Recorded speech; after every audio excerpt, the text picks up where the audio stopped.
hot rods. We're going to be building a 1930 Model A Coupe on the channel. It's going to be kind of a cheap build, build it as cheap as possible.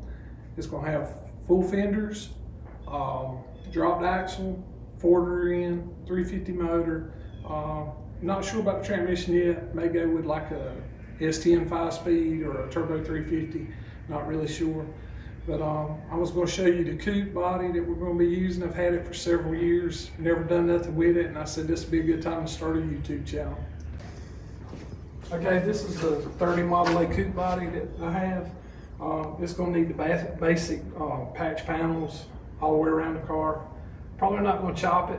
Every car I've had just about had a chop top, and I'm just too tall to fit in them. So, but this is it, and the fenders and stuff is in my other shop. This here's a shop I just store stuff in, but anyway, this is what we're going to work with.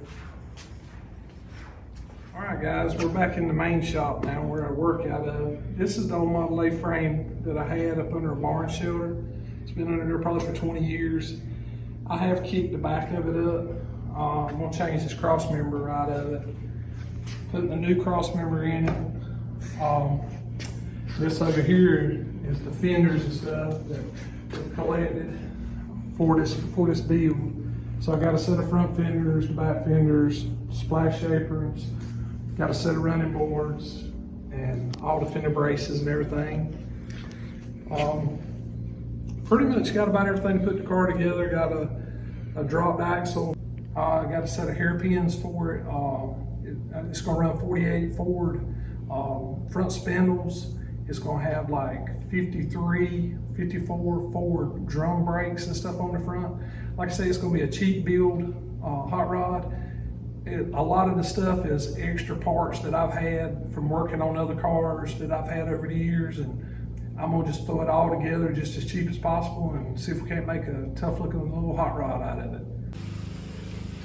All right, guys, today we're going to start sandblasting the chassis, so let's get at it.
Bye.